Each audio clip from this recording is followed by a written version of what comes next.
tua mulher vai acabar virando uma perdida.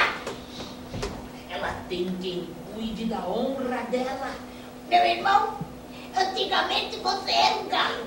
Agora tá de crista murcha. Marica, você anda ouvindo muita fofoca. Fofoca? É. Antes fosse fofoca, viu? Todo mundo sabe que aquela tua mulher passeia lá por Paris com o menino. Passeia até matando uma favela chique por lá, que eu tô sabendo. Falatório, falatório. Marica, você vai acabar fazendo eu perder a paciência com você, Marica. Oi, Pra diabo, só te falta o rabo. só não quer meu irmão corno, viu? Defende a tua honra.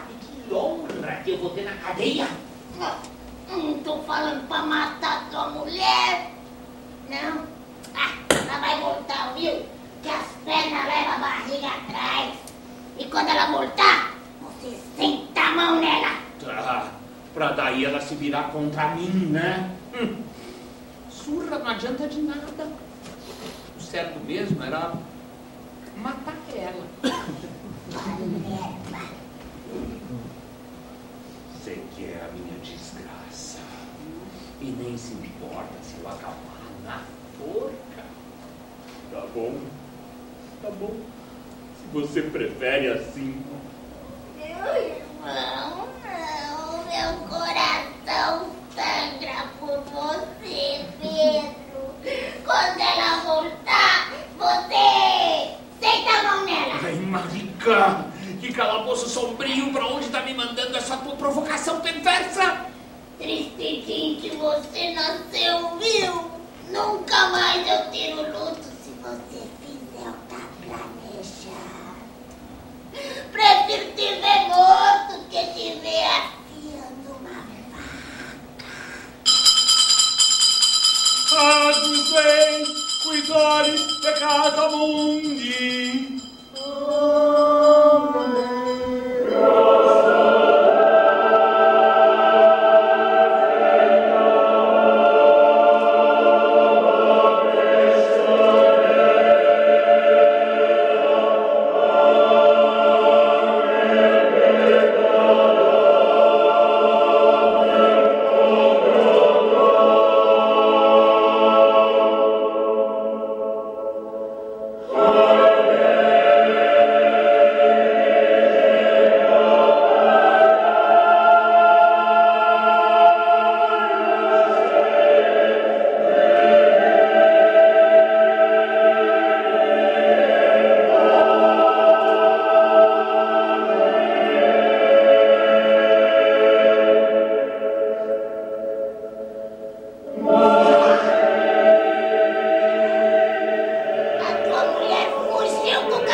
Você me entrega o pecado!